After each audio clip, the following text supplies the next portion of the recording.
Why was I homeschooled? I went to public school from kindergarten to 6th grade, and my homeschooling journey began when I was in 7th grade, so 1997. And originally my parents were only going to homeschool me for grades 7th and 8th, and I would go to a new high school being built for 9th, 10th, 11th, and 12th. The reason they wanted to homeschool me was because the junior high, middle school that I was zoned to go to had a lot of problems.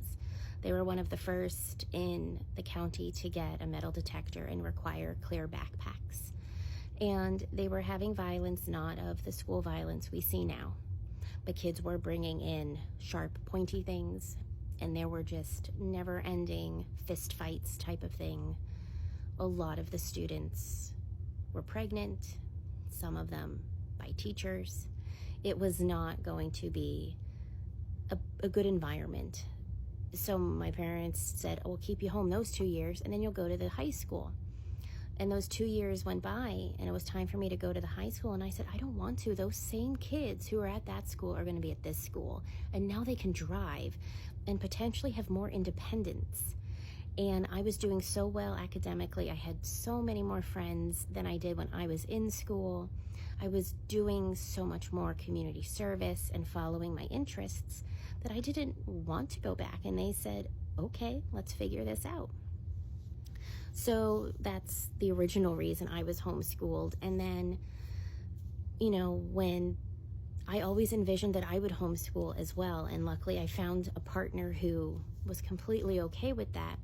And it was the decision even before having a neurodivergent child. And it was before COVID, and it was before this massive increase in school violence. That was just the plan. It just made sense.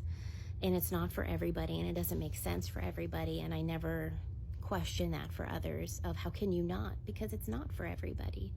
But I just felt that I could and we could give an education that was on par, if not better, than what they could get. And the experiences they had would be more beneficial in life than they would have in a school, my opinion. And that's not to say that if one day homeschool is not a good fit for them, that we wouldn't seek out other avenues, because we would. It just felt right. So yeah, that's it in a nutshell.